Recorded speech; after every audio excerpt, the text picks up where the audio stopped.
वक्त्रं क्वते सुरनरोरगनेत्रहारी निःशेषनिर्जितजगत्त्रितयोपमानं बिम्बं कलङ्कमलिनं क्व निशाकरस्य यद्वासरे भवति पाण्डुपलाशकल्पम्। कभी आपने चांद को देखा है? शांत, सुंदर, मन को मोह लेने वाला, लेकिन क्या वह सच में पूर्ण है? भक्तामर का यह 13वां श्लोक एक गहरी सच्चाई बताता है कि जिस चांद को हम सुंदरता का प्रतीक मानते हैं वह भी कलंक से भरा हुआ है, और वहीं भगवान का मुख इतना दिव्य, इतना पवित्र कि तीनों लोकों में उसकी कोई तुलना ही नहीं। चांद दिन में फीका पड़ जाता है, लेकिन प्रभु की महिमा हर समय, हर युग में प्रकाशमान रहती है। इसीलिए सच्ची सुंदरता बाहर नहीं, बल्कि दिव्यता में छिपी होती है। कवि कहते हैं, हे प्रभु, आपका मुख इतना दिव्य है कि देव, मनुष्य और नाग सबकी आंखें उसमें खो जाती है, और चांद, वो तो कलंक से भरा है, दागदार है, और दिन में पलाश के फीके फूल जैसा हो जाता है। सोचिए, जिसे हम सुंदरता की मिसाल मानते हैं वो खुद अधूरा है, और प्रभु का सौंदर्य निष्कलंक, अनंत और अतुलनीय। यही सच्चाई है।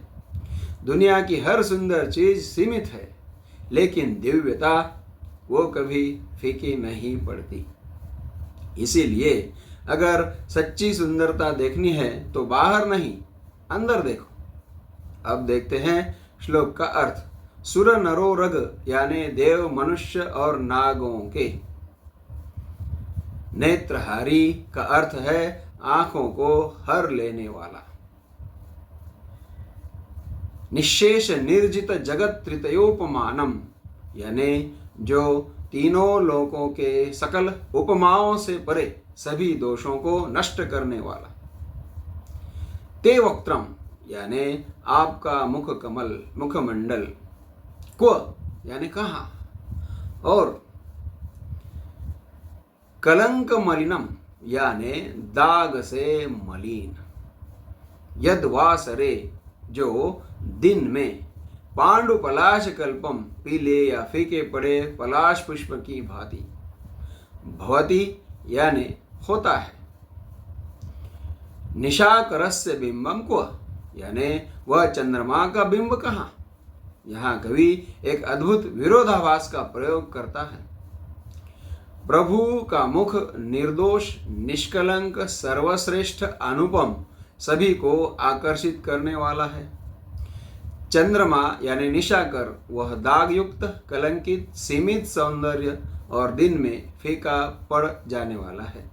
इससे संदेश यह मिलता है कि सांसारिक सुंदरता जैसे चंद्रमा सीमित और दोषपूर्ण होती है, जबकि दिव्य सुंदरता यानी भगवान का स्वरूप पूर्ण, शाश्वत और अद्वितीय होती है। कहाँ आपका मुख अति सुंदर, सुर नर उर्ग नेत्रहारी, जिसने जीत लिए सब जग के, जितने थे उपमाधारी। कहाँ कलंकी बंक चंद्रमा, रंक समान कीट सा दीन, जो पलाश सा फीका पड़ता, दिन में हो करके छवि छीन। मैं फिर से आपको याद दिलाता हूँ कि 7वीं सदी के महान संस्कृत कवि कुलगुरु कालिदास अपने रघुवंश महाकाव्य के दूसरे श्लोक के पहले ही पंक्ति में लिखते हैं कि क्व सूर्य प्रभो वंश क्व चाल्प विषया मति ही, यानी सूर्य के समान तेजस्वी रघुवंशी राजाओं का चरित्र कहाँ, और मेरी उन सभी का चरित्र वर्णन करने वाली अल्प बुद्धि कहाँ। यहाँ पर भी आचार्य मानतुंग जिनेन्द्र भगवान का केवल ज्ञान प्राप्त तेजस्वी मुख कहाँ, और दिन में फीका पड़ने वाला चंद्रबिंब कहाँ। संस्कृत साहित्य में दो वस्तुओं में तुलना करने के लिए क्व यानी कहाँ, इस अव्यय का प्रयोग किया जाता है। दोनों महाकवियों की लेखन शैली में कहीं कहीं शब्दों की समानता देखी जाती है। यह एक संयोग मात्र है। ये दोनों भी महाकवि थे, हैं और रहेंगे। इन दोनों के सामने हम तो कुछ भी नहीं, फिर भी ना जाने हमें किस बात का गर्व होता है। भक्ति से अमरत्व की ओर ले जाने वाला भक्तामर स्तोत्र का हर एक दिव्य श्लोक हमें अपनी जगह टिकाए रखता है। यदि यह दिव्य व्याख्या आपको पसंद आई हो तो मेरे इस वीडियो को लाइक कीजिए। अभी तक मेरे चैनल को यदि आपने सब्सक्राइब नहीं किया हो तो ज़रूर सब्सक्राइब कीजिए और बेल आइकॉन भी हिट कीजिए, यानी आपको ऐसे ही संस्कृत श्लोकों का रसास्वाद मेरे चैनल द्वारा होता रहेगा। जय जिनेंद्र।